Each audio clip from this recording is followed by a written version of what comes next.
Hello everyone and welcome to this new episode of Tech Pizza.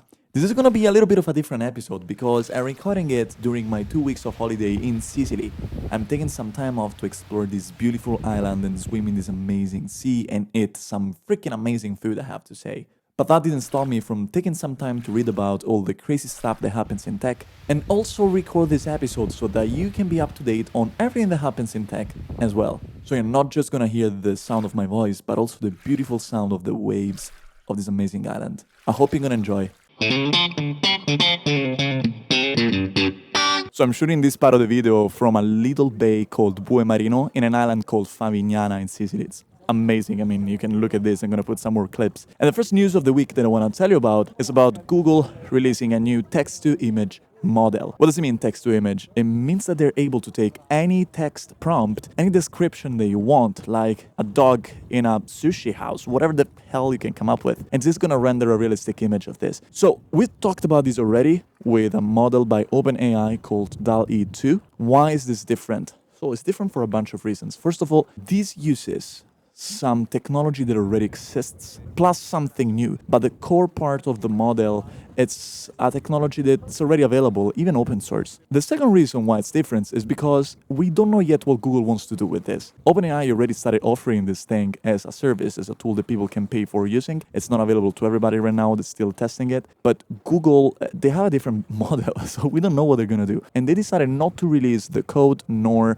pre-trained models because they said that they haven't yet researched the potential negative applications of this. What does it mean? Well, they use some datasets to build this kind of technology that are open. And in these datasets, very often there's pornography, there's racial slur, there's all sort of biases. And so they want to make sure first that these things don't leak in the dataset and so that these models are safe to use, which right now they are not. They actually said that, hey, they're not. Now, remember what I told you before. Some parts of these models already exist. They're already available for everybody for free, which means that somebody already started building code that can replicate what Google did. So even just the research paper was enough for people to try to reproduce the results that Google achieved. They're not there yet, but they're going to be there soon. One reflection about this. We don't know yet how people are going to use these models. They're amazing. We don't know if they're going to send out of job a lot of people working in the creative industry. We don't know if people are going to use them to create weird pornographic stuff. We don't know anything, basically. Right now, all these companies are trying to push the technology they're developing and trying to also kind of balance out the speed to give them the time to figure out how these things are going to impact society. What do you think? How do you think this technology can impact society? What kind of uses do you see of these kind of super crazy models? Let me know in the comments.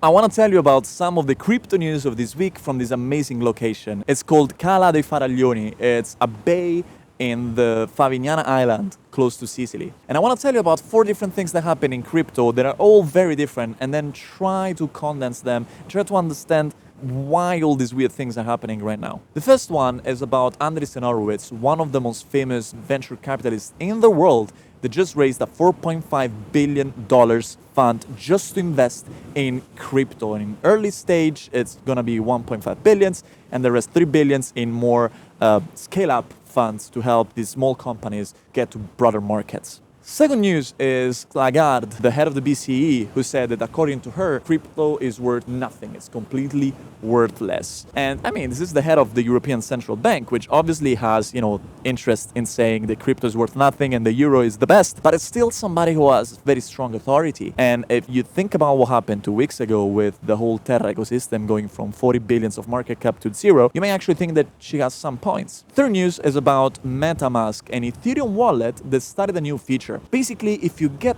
hacked, they have a partnership with some private investigators that are going to help you find out who stole your crypto. And then they're going to work together with authorities to try to help you get some crypto back.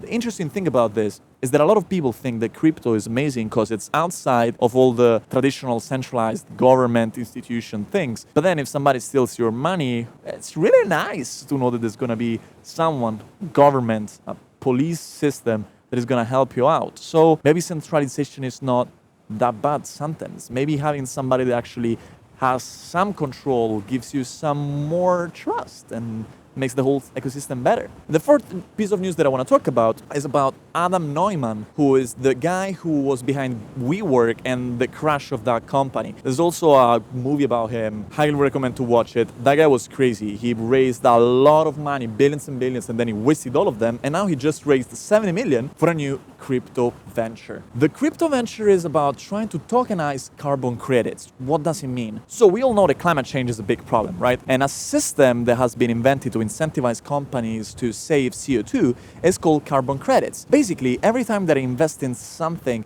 that allows me to cut my CO2 emissions, I get some credits. And companies that pollute a lot can purchase these carbon credits to kind of offset what they've done. Obviously, this is not real offsetting because they're just paying money to kind of wash their CO2 emissions. So the CO2 emissions are still in the atmosphere, right? But it's some financial system that incentivizes companies to do better and put money in clean energy and clean initiatives. Now, what he wants to do is put this whole system on the blockchain so that it's faster to sell these carbon credits and everything is going to be more liquid, more transparent, faster, easier, and decentralized.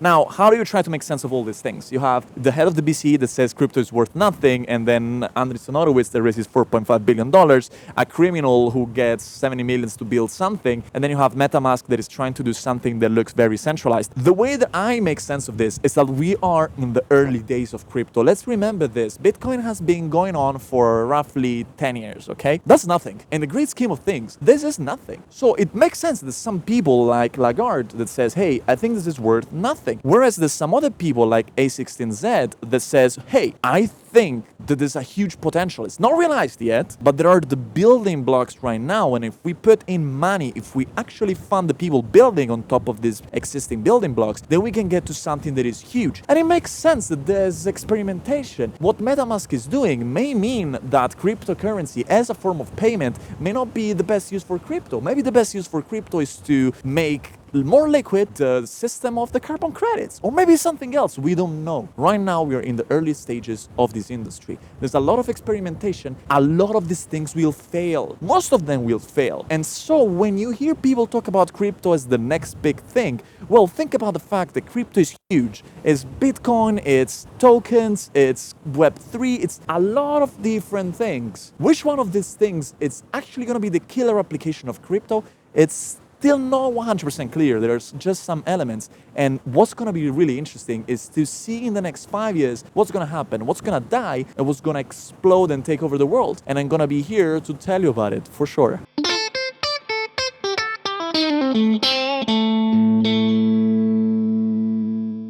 Thank you for watching this episode of Tech Pizza holiday version here in this amazing land of Sicily. I hope you liked it, and I'm gonna talk to you again next week, back from Copenhagen. So don't get used too much to this beautiful scenery. It's gonna go back to my studio. If you like this episode, you remember that you can subscribe on techpizza.live by putting your email every Thursday.